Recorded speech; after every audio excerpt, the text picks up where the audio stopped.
परमसुखदं केवलं ज्ञानमूर्तिं द्वन्द्वातीतं गगनसदृशं तत्त्वमस्यादिलक्ष्यम् एकं नित्यं विमलमचलं सर्वधी साक्षिभूतं भावातीतं त्रिगुणरहितं सद्गुरुं तं Namami.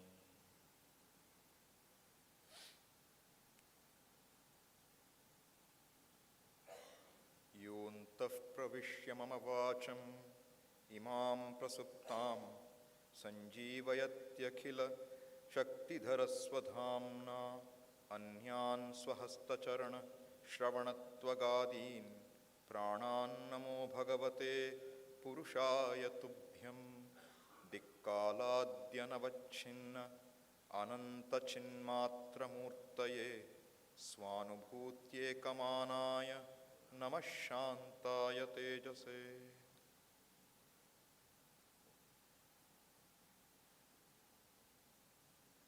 So welcome to all of you. So the topic we will speak about is inner leisure,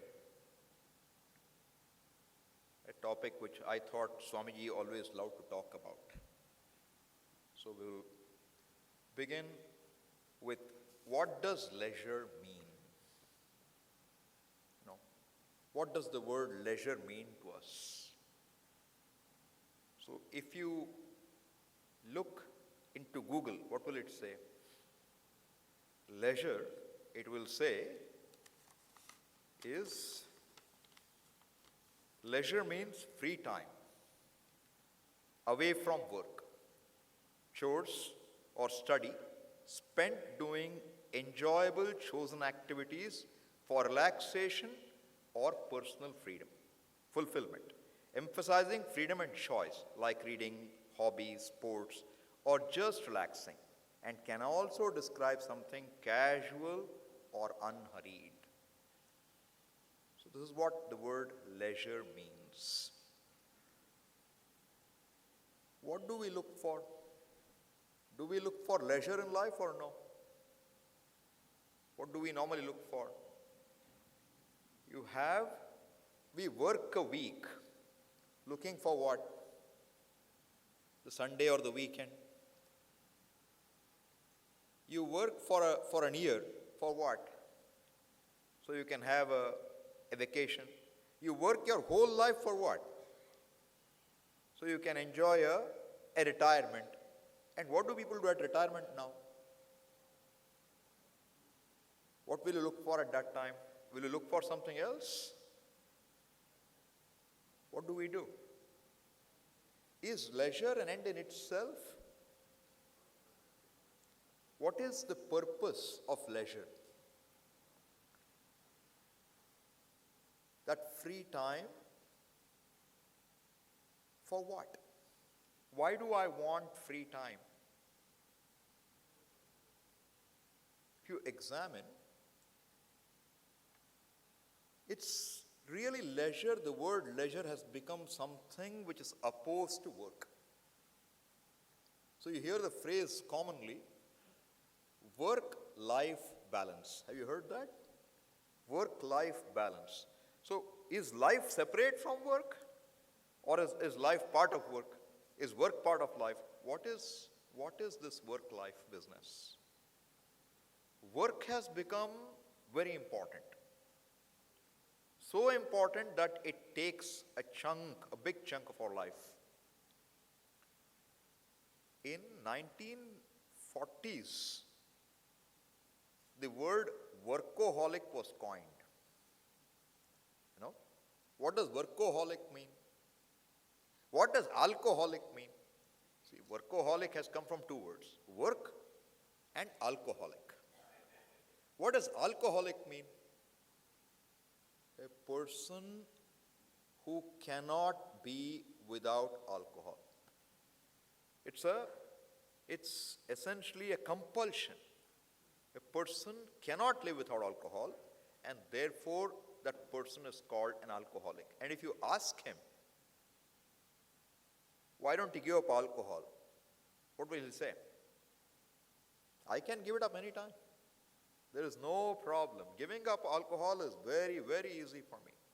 I have given it up a few times already. So the person doesn't even recognize that he is alcoholic.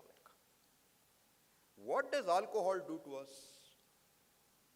When alcohol is taken in, what does it do to us? Why do people go after alcohol? It slows down, it suppresses the neurotransmitters. And if it suppresses the neurotransmitters, what will happen? Our responses slow down.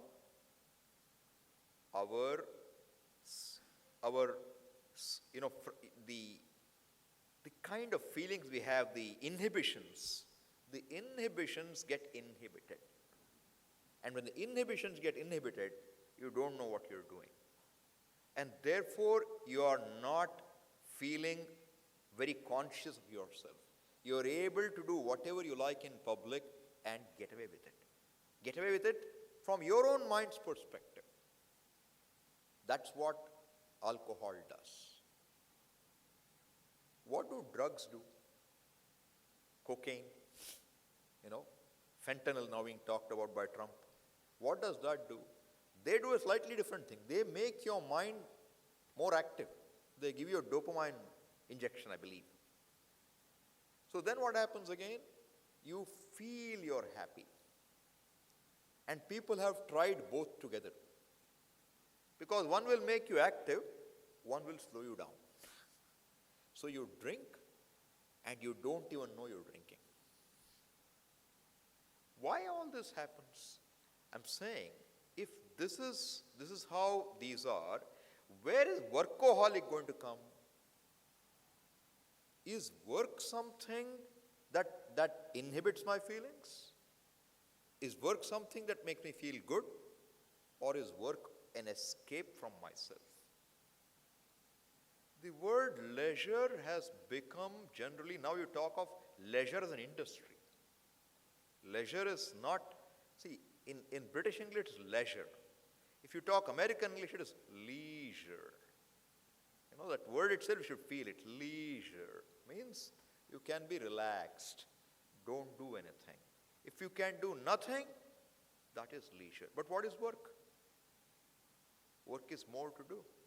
So we work for what purpose? Why does a person become a workaholic? Because we don't know any better. We study with the goal of finding work or starting a business. And this keeps us engaged for a while. And then you start work. And the only thing we have in the life in work beginning, is nothing but work. You work long days, you work weekends. Or if you're in a startup, there's no hours. The modern days, you join a startup and then there is no time for yourself. The only time you have is for the company, so that you can make it go public and you can rake in a large amount. So you can get started with the new thing. So what is the purpose of work again? It's to earn money. It's not just to earn money, it's also to become someone in society. And then we look for leisure, which is free time. So, is free time our goal in life? Or is work goal in life? Is the goal in life something other than these two? What is it that we want in life? Can we sit quietly in leisure? Can leisure be something where you can just sit back and relax? Is it possible for us to do now? Or is it not? So, Swamiji used to talk of this story of a large temple, and there are a lot of people who have assigned amount of prasadam which is given. So everybody who contributes to temple gets a measure of prasadam. And there is a new, temples were run for a long time with endowments. They ran in their own way. Then came the government and they appointed who? Executive officers who have to manage temples. And one executive officer, an IAS officer comes and he decides, we have to cut the expenses. There's too much happening here. So what does he do? He examines who gets how much prasadam. How much prasadam each person is getting. He goes through the list. Head priest, 4 measures. Second level priest, 2 measures. Flower maker, 2 measures. The people who come and sing, they have a seva.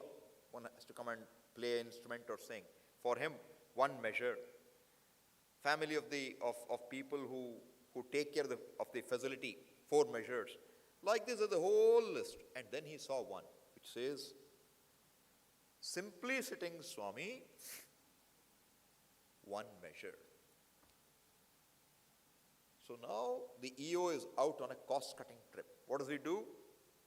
He looks and says, 4, cut to 2. 2, cut to 1. 3, cut to 1. And he came to the simply sitting Swami. Why a simply sitting Swami should get anything?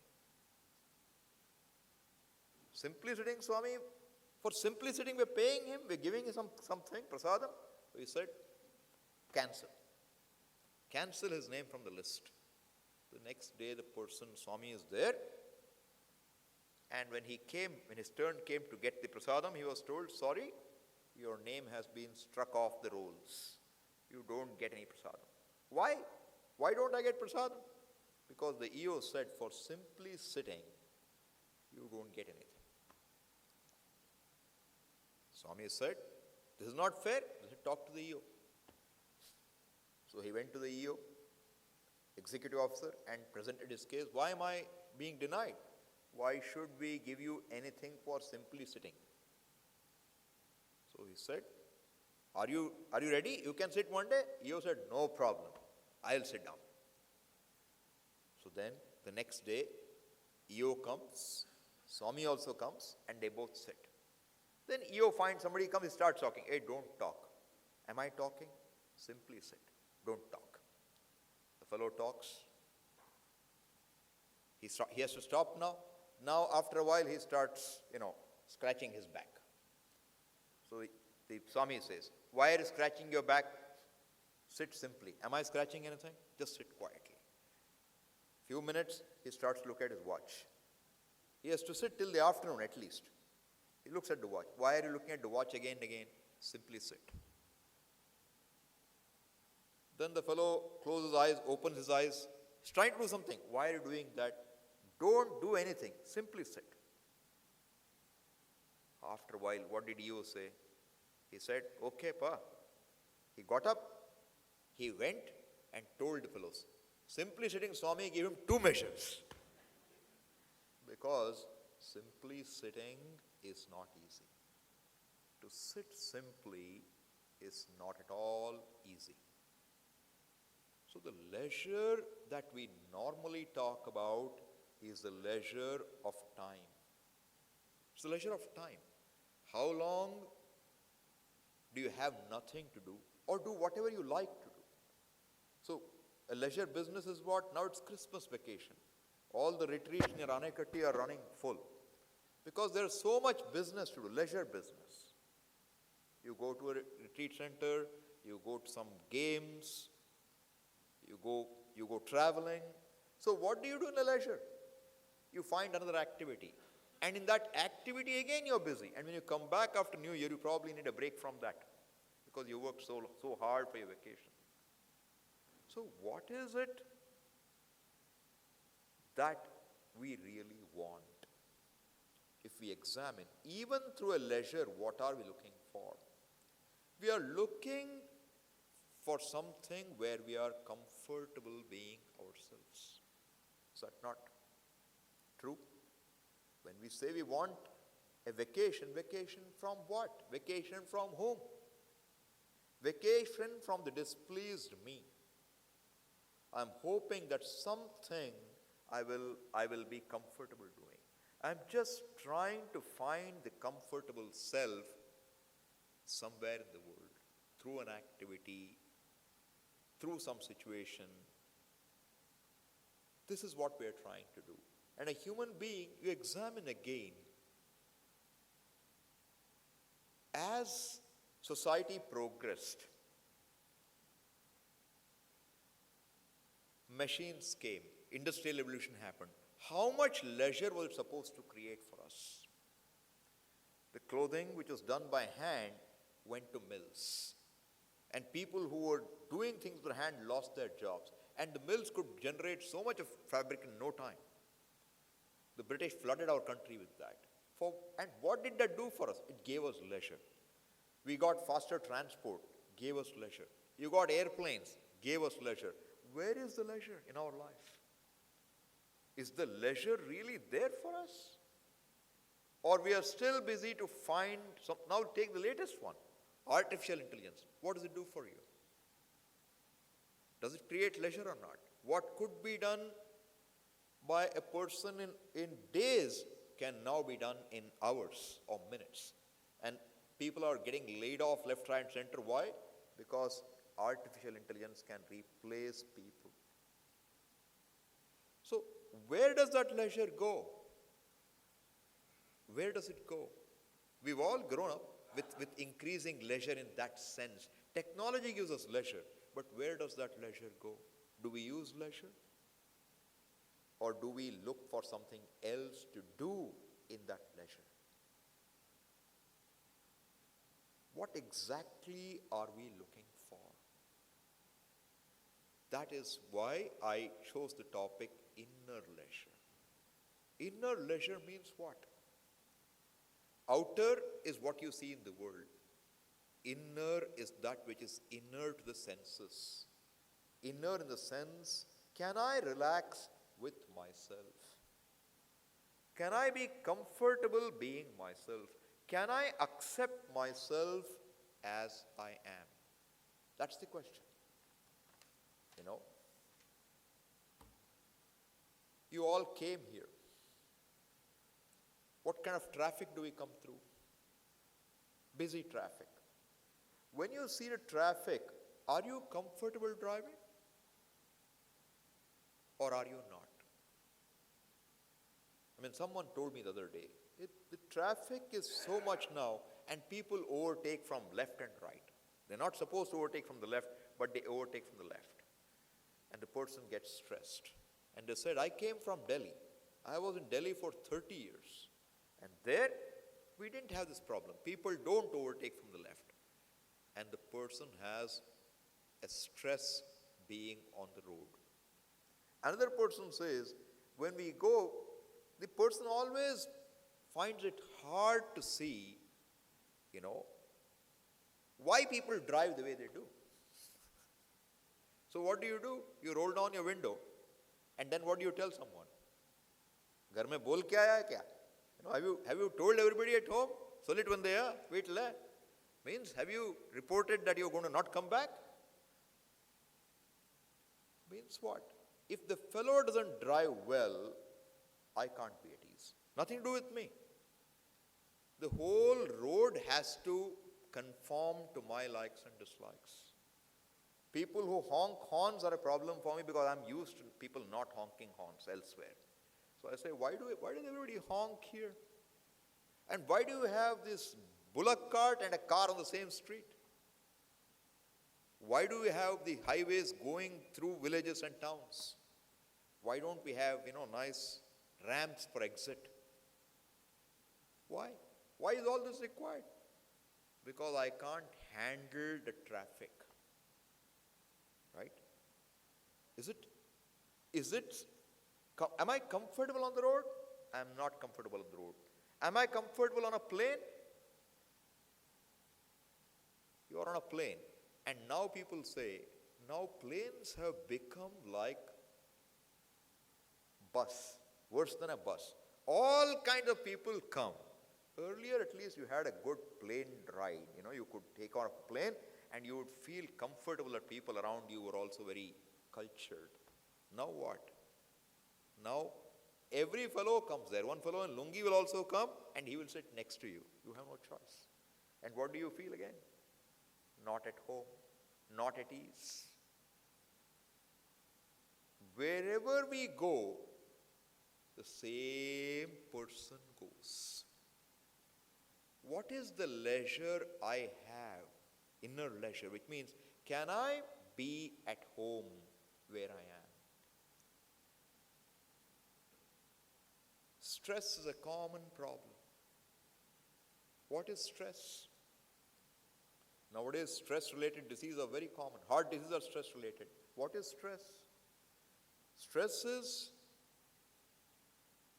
a resistance to what is. Anything that is a fact, if I resist it, I will be having stress. So what is leisure? What is inner leisure? I can let things be as they are. I can let the world be free. I can allow the world to be what it is. I can allow people in my life to be what they are. Can I? Are we comfortable letting the world be? We have difficulties with government. We have difficulties with media. We have difficulty with rules. We have difficulty with the way people dress. We have difficulty with what people eat. We have to just examine. Suppose you see a congregation of people and you see different people from different cultures. Am I comfortable with all cultures? Am I comfortable seeing a person belonging to a different place? Now it's quite common. In South India, where does the labor force come from? Not local. We get them from Jharkhand and Bihar. And these people do work. And what will the local people say? Especially when it's election time. All these outsiders are here. They are taking away our job. You fight. Outsider is who? Is it not India? One India? It is, but still they are outsiders. Who is an insider? One who doesn't work? So one who works, you like, but he should be from your place. You look at a person's dress, you look at his dress and you'll say, why does he dress that way? You look at music and you say, all our classical music, what happened to it? Now you have all this noise. Somebody has to say that. So I'm saying, what can we accept wholeheartedly? Can we accept the immediate circle we are with? Are my parents acceptable to me totally? Are my siblings acceptable to me totally? Who is acceptable totally? And if people are not acceptable, all right, current world is not acceptable. Is my past acceptable to me? My own life, my past, is that something I find acceptable? What is my regret? I wish I was born at a different time. I wish I had a different parentage. I wish I had got a better school. I wish I got a different job. I wish I studied something different. How many wishes do we have about our past? Is it one? Is it two? How many wishes? If you count, fulfilled wishes are more or unfulfilled wishes are more. We'll find that what we remember usually is what didn't go well. So if this is how we look at life, where can I be relaxed? Where can I be at ease? Can I be at ease or can I not be at ease? This is what is the topic for what I want to pick up. To say, what is it that will make it possible for me to be relaxed with myself? Insofar as the world is determining whether I am happy or unhappy, The control for my life is with the world. The world decides when they will make me cry and when they will make me smile. Which means that I have no say over my own life. I have very little say, and I let the world decide which way it goes. What is the solution? What is the solution to this problem? I have to accept the world. I have to accept the world. I have to accept my own mind which reacts to the world. How do I accept the world? Swamiji, do you mean I should accept everything? People will make me a doormat. I'm already a doormat. People step all over me. How can I accept this world? What is acceptance? The word acceptance itself is not understood. Does acceptance mean I do nothing? What do you understand by the word acceptance? Does acceptance mean I just know something and I don't act? Is that what you understand by acceptance? Acceptance is just an absence of resistance. It is not taking away my freedom. In fact, it frees me to act. See, if somebody, let us say somebody is saying something, what does it mean to accept? Does it mean I say whatever he says is true? That I say yes sir to him? Or does it mean I say this is what in my perception the person says? I have the freedom to try to bring about a change. I can try to change the world. I can try to change my own mind. Question is, what if I am not successful in changing the world? Nobody can take away my freedom to act. What is the special feature of a human being? What makes a human being a human being? As against a dog or a donkey. A donkey brays when it feels like braying. A dog barks if it feels like barking. And whenever if it sees a new car in the vicinity, it will go lift up one leg and, smell the tire. You know what it does. Is that freedom? Is that what we also want? What is different about a human being? The dog cannot but bark sometimes, and a donkey cannot but kick if somebody comes behind it. Is the human being the same? The donkey has no shame if it brays. A human being is self-conscious, self-judging.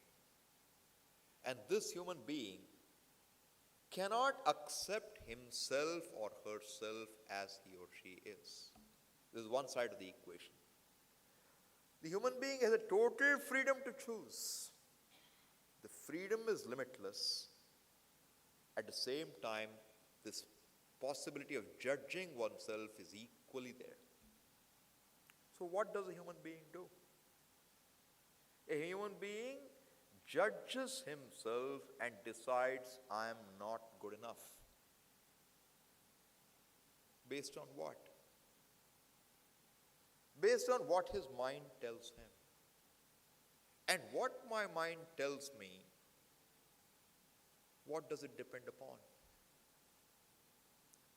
Each one's mind is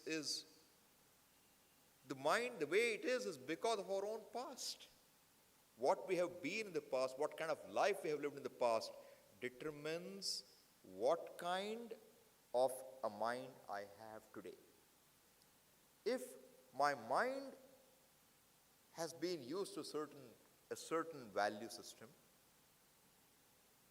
then if that value system is not seen outside, my mind resists it. If I see a particular culture of dressing, If that dressing I don't see, I resist it. If I see a way of talking and I don't see that, I resist it. Now, is my mind objective? Am I really objective to the world? Am I really objective to facts? See, the question is, if I can't accept the world, is it because the world has to change for me to accept? Or is it because I have a value system which I'm unable to let go, unable to accept variety, unable to accept change? So this ability, the ability to open up and see, that it is my mind which is demanding things are different. The solution does not lie in the world. If the solution lies in the world, I cannot do anything about it. If I have to be happy, and if I want to be happy irrespective of the world, there is only one possibility. And that possibility is I am able to accept myself irrespective of what the world outside looks like. One step. Irrespective of what my mind is, second step. Two things we need to do. Need to see the world objectively. That will give me some leeway, some freedom from my sense of feeling small, insecure. And the second step is, even with the mind which feels I'm insecure, can I accept myself totally? Can I be free despite a mind which is wanting, despite a body which seems to be wanting, despite the world which seems to be wanting? So these are the two important things that we have to look at. So the modern trend is to say, you find activities which will please you. You find things which you are comfortable with. Freedom is the freedom to do what we like. Freedom is to behave as we like. This is the freedom that we talk of. And that freedom is what the word leisure means. And that freedom will not really give me the inner freedom, because how much ever time I have, I don't know how to spend that time. It's not money alone which makes me happy again. How much ever wealth we have, that wealth again doesn't really make me happy, does it? I mean, if wealth were to make people happy, why are the wealthy going after more wealth? If power makes somebody happy, why is somebody in power never able to let go power? Any amount of gathering things outside, if I can recognize, does not really free me from my own sense of feeling limited, centered on myself. My sense of lack, my sense of being wanting is centered on myself, on my own mind, wherein I take myself to be as good as the body, as good as the mind. So in order to free myself from this sense of smallness, is to recognize, it's important to recognize what is the truth of myself and the world. What is this that the world I'm facing? Is that something which is my creation? Is the world that we face something we made? Is the world something anyone created here? Or is the world something that we find ourselves in? This universe,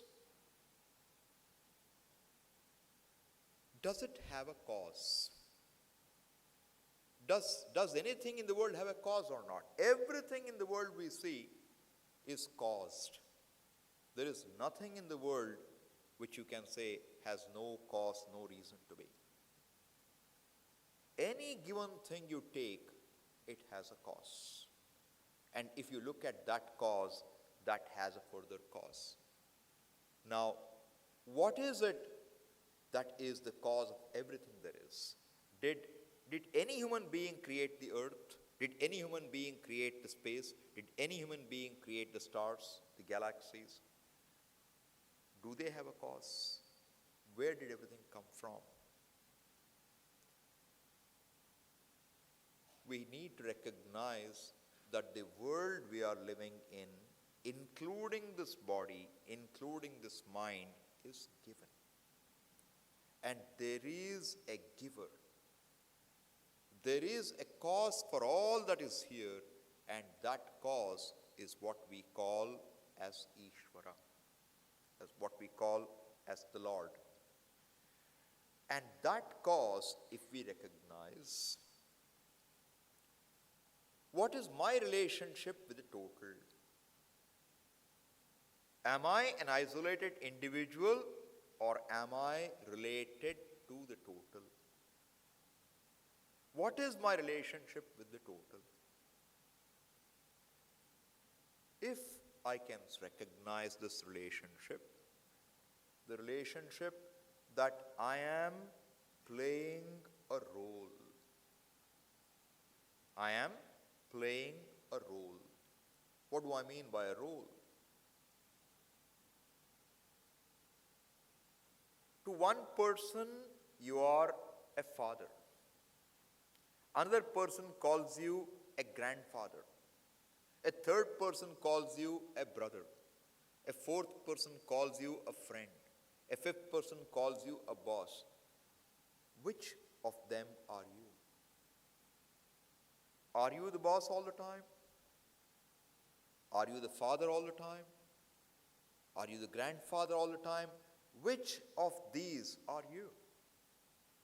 If all of these are me, if I play all these roles, who is the I who plays the roles?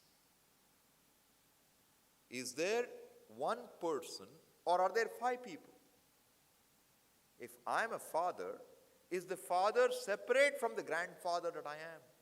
Is the grandfather separate from the uncle that I am? Is the uncle separate from the boss that I am? Which one of them is me? And if none of these are me, who is the me who plays the role? Do I have a problem in life, or does a role have a problem in life? The dissatisfaction, the anger, the insecurity, these things, are they centered on me? Or are they centered on a role in which I am? Father has problems. Brother has problems. Boss has problems. Uncle has problems. Employer has problems.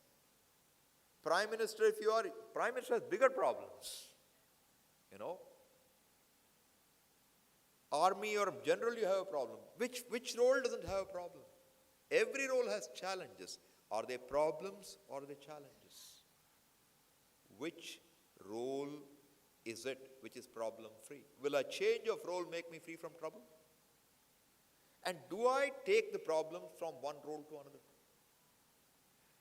A father who is hurt steps out of the home to drive. There's an angry driver.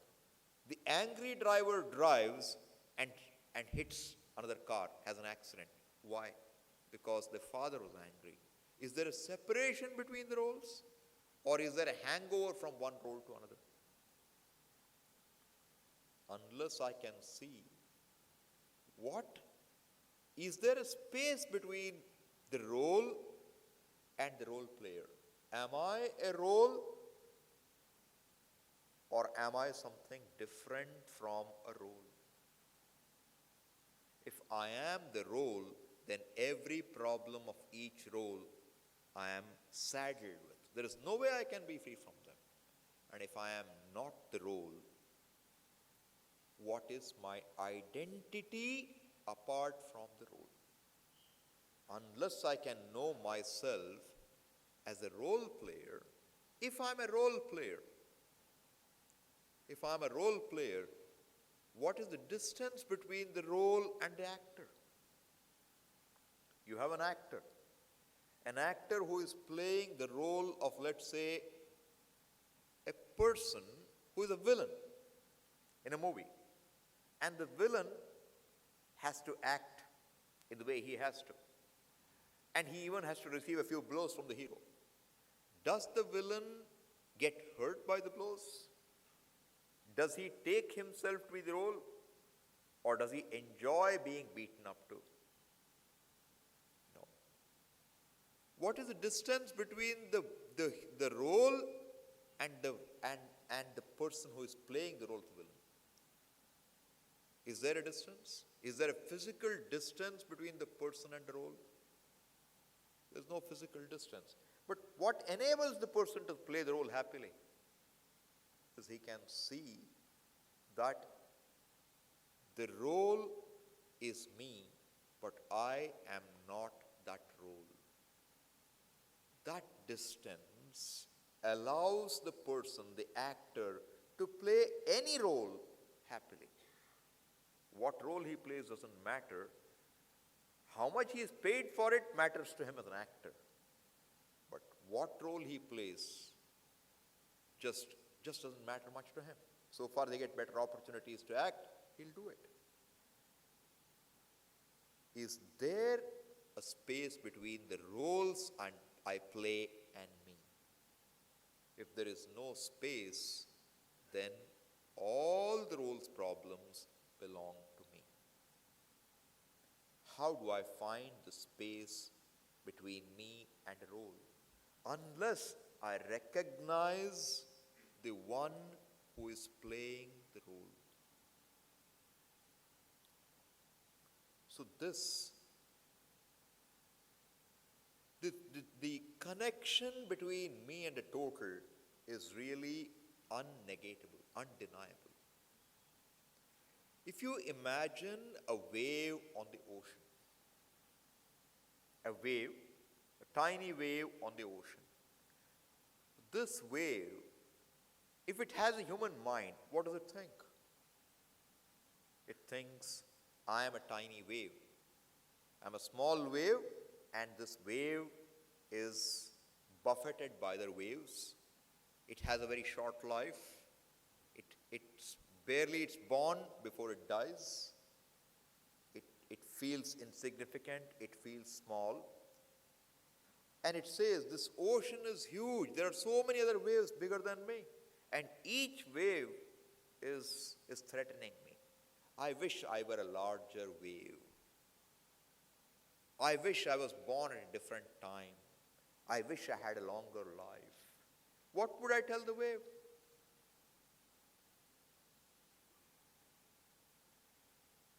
The wave, is it separate from the ocean? Is the wave separable from the ocean totally? Is there an identity of the wave which is distinct from the ocean? Where does the ocean begin? Where does the wave begin and where does the ocean end? Is there any gap between the wave and the ocean?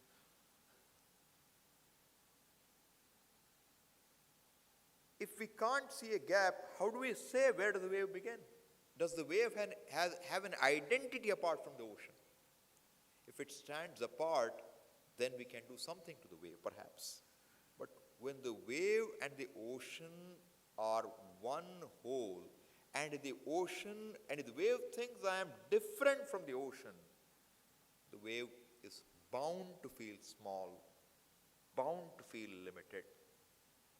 But if the wave could recognize the fact that it is non-separate from the ocean, the wave is just a role, and its reality is with the ocean, then the wave has no problem being a wave. In the same way, if a human being could also recognize that I am related to the total all the time, then that relationship between me and the total will enable me to recognize that, all other things I do are roles. Father is a role, grandfather is a role, uncle is a role, employer is a role. So far as I can see the space between the role and myself, I become free. And until I can see that space, the role's problems cannot go away from me. This is the reality. So how do I understand myself as a role? What is this role? What is the fundamental role that I play? If I see myself as connected to the total, I am always what I call a devotee, a bhakta. Ever connected with the total, which is Ishvara. Like a tree is connected to the forest, like a wave is connected to the ocean. Every tree in a forest has the same relationship with the forest. Whether it's one tree, a big tree, a small tree, every tree, whether it knows or not, is part of the forest. It's never away from the forest. If that relationship is not known, the tree is just an individual. In the same way, each of us, each and every thing in the universe is connected invariably to the total. And this total is what we call Jagat Karanam Ishvaraha. The total, Karanam means a cause. What kind of causes do we have? We have a maker, we have a material. In anything you look at, there is a maker and there is a material. What is the connection between the material and the maker? Between them there is no connection, but what is the connection between any object and the maker? So here's a pot. What is this pot's cause if I look at it? I find there are two causes, minimally. What are they? One is clay, which is inseparable from the pot. And what is the other cause? There is a potter. A potter who made this pot. And then he uses tools to make the pot. What is the cause for the whole universe? Is there a potter-like cause, a maker? Is there a material which is separate from the maker? What is the cause for this universe? The mathematics of the finite world cannot be extended to the infinite. If the whole universe has a cause, including space and time, is that cause going to be separate from that? Just like the pot is not away from clay, the entire universe also is not away from its material cause. And here we have no separate maker. The maker and the material are one single entity. It is called a abhinna nimitta upadana karanam. A cause which is not separate. There is only one reality. One reality which is manifesting as the maker, as the material and the whole universe. This whole universe, if the whole universe is one reality, and its cause is what we call Ishvara, to understand myself as connected to the Ishvara, I need to understand what this total is. What is Ishvara? What is my connection to Ishvara? This is what we need to understand. So what I want to do over these few days is to try and take us through this relationship between Ishvara, the total, and the individual who is called the Jiva. How we need to look at Ishvara. Because see, normally the word Ishvara, when we use the word Lord, we normally take it just like a maker. We understand the word as the Lord as somebody who is located, typically. If we ask, where is Ishvara, what's the normal thinking? If you hear the word God, what comes to your mind? What comes to your mind if you hear the word God? Do you think of something? Or do you think of nothing? Is there a blank? Or is there some thought that comes to your mind? What comes to your mind? If you hear the word God, what comes to your mind? If you get a form of Krishna or Rama, that's one more entity. Is one more entity Ishvara? If Krishna alone is God, or Rama is God, if it's one form, then what is my relationship with the total? When I see this pot, I am the seer of the pot. If the pot goes, where is the relation with the pot? Out of sight is out of mind. Out of mind is out of sight. Is that not true? If God is one more thing for you to see, then when do you become a devotee? When do you become a devotee? Only when you think of the Lord. Is God something which I believe in?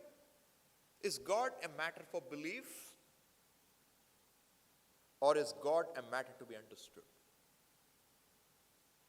If God is something to be believed, how would my belief and your belief be ever comparable? What kind of comparison can we have between the God I believe in and the God you believe in? If it's purely a belief, which is what most of the religions in the world will talk about, a religion is called a faith-based religion. What does faith mean? Faith means you have to believe. So one person says, we believe God is a man and he is living out there in heaven. He is located in heaven. If he is located in heaven,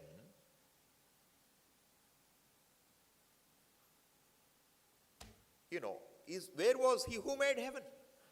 If we understand what is God, we are saying God is the cause of all that is here. If he is located in heaven, who made heaven? God made heaven. Where was he when he made heaven? Where was he? You want to give a location to the God. You give a location. Now we'll say what? Other than heaven, what else do we know? We know one more location called hell. So was he in hell when he created heaven? Okay. Even if you say he was in hell, who created hell? Who created hell? And where was God? If you say God created hell, where was God when he created hell? The question is God someone who is one more idea, one more belief? Everything we know in the universe, is it not a concept of our mind? You think about this. If you hear a word flower, what comes to your mind? This is a flower. What flower is this? This is a lotus. What is this? A rose, right? A rose. But what is a flower? What is a flower? If I ask you what is a flower, what do you understand? Is it just a lotus? Is it just a rose? Is it just a lily? Is it jasmine? What is a flower? Wildflower? Small flower? Big flower? You have all kinds of flowers, don't we? You even have green colored flowers. You have bougainvillea, which looks like leaves. You have flowers which can trap an insect, close it and eat it up. What's a flower? How do you define a flower? Is there a definition for flower? Is there a definition for a word For a word table, is there a definition? What's a table? Must it have 4 legs? Must it have 3 legs? Must it be big? Must it be small? Should it be rectangular? Should it be square? Should it be circular? What's a table? You take any object in the world. Is there an object other than an idea about the object in your mind? If everything you know in the world is an object, because how do we know anything in the world? What brings the world to me? My mind. Is there any object you know without your mind? Any object at all? Anything you can imagine without using your mind? Whatever the mind brings, how do you know anything with your mind? What are the means of knowing anything with the mind? We have only 5 means of knowing. No, 5 means of perception. What are they? You have sight, you have hearing, you have smell, you have taste, you have touch. Can you define anything outside these 5?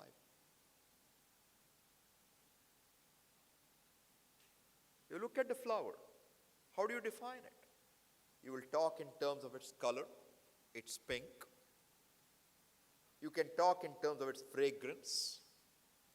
You can talk in terms of the touch, how the petals feel. If it's something tastable, you could talk in terms of its taste. But other than these, is there any other way you can describe a flower? Everything we are describing is in terms of words. Now I ask you, how will you describe the Lord, God? How will you describe? If you can describe God as one more thing you can objectify, then is God any different from this pot? Is he any different from this pot which I can objectify? If it is an object, I have reduced God to an object by saying he is someone who is in heaven. I have given a location to God. And then because we don't know what God is, we say he is formless. Somebody says he is formless. He is formless and he is located in space. Does it make sense? Does it make sense to talk of the cause of everything being one more object? Is the belief in God going to solve my problem? Or do I need to understand what really is the cause of everything? What is the distance between the cause and everything in the universe? Anything. What's the distance between clay and this pot? Is there a distance? Physically, is there a distance between the clay and the pot? Can I separate the clay from the pot physically? Can I separate the cause of the universe from the cause? If the whole universe, the cause is what we call God, how am I going to separate the world from God? Is this making sense? If I can't separate it, where will I look for God? Where should I find God? Should I find God outside the universe? Should I find God as one more thing in the universe? Or is God something that I need to understand? The God of a God who is to be believed is not the God we are interested in finally. If God is a matter for belief, it means my belief may be wrong. I may be believing in something which is not believable. That is not our vision. What is the connection between inner leisure and a Swami sitting here? What's the connection? The connection is, while science is looking at what you can perceive, what you can infer, a Swami comes to you not from the perspective of science, but comes to you from saying that science has a limitation. Science cannot take you to the truth of what is. Science can only talk to you of what is perceived. Science does not go behind the truth of the perceiver. The perceiver, how are you going to perceive? How is the perceiver going to know the perceiver's truth? However are you going to know the truth of yourself and of the world, there is only one truth. This is the vision of the Veda. And this vision means that for us, God is not one more thing. God is not a matter for belief, but what is Ishvara. Our definition is what is Ishvara. If this is our definition of Ishvara, is this Ishvara? Is this Ishvara? Is this Ishvara? What is Ishvara? I'm using the word Ishvara and assuming I have defined it for you, okay? I'm saying it is that which is the cause of all that is here. One single cause. And unless we understand the truth, unless we know that one cause, you really don't know anything completely. Do we understand? Do you understand what I'm trying to say? What is this? It is an Angavastram. What is the truth of this Angavastram? It is fabric. What is the truth of the fabric? It's the yarn. What is the truth of yarn? It is cotton. What is the truth of cotton? Unless you know the truth all the way, we don't even know anything. And unless we know that one cause of all that is here, we are not really objective. We don't know the reality of anything in the universe. And in that understanding of that one reality lies the solution to my problem of feeling small, of feeling unworthy, of taking the mind to be myself. I mean, there is a whole slew of issues there, all because I don't know what the reality of the universe is. I don't know what the reality of myself is. I don't even know relatively what's the reality of the mind.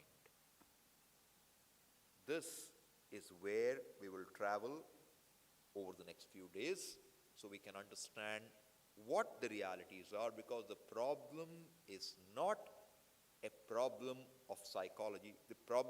It's not a psychological problem that I feel sad, I feel small. Yes, there is a psychological aspect, but that is not the whole problem. The problem is one of realities. The problem is not knowing realities, and to know realities, the only means which we trust normally today is science. And I'm saying what we talk about, what we want to discuss, is that which science has no access to. It's not a belief. It's not something which can be proven by science, but it is the truth of all that is here, and we can see that truth as the truth of ourselves. This will be the journey we will make over the next few days, and we will try to bring in, we will look into how to handle stress, how to handle anger, insecurity, all that. But I have to set up the basis for the whole, understanding, that understanding of a cause of all that's here, that is Ishvara, and we will start doing that from tomorrow. All right? So we will start at 6 p.m.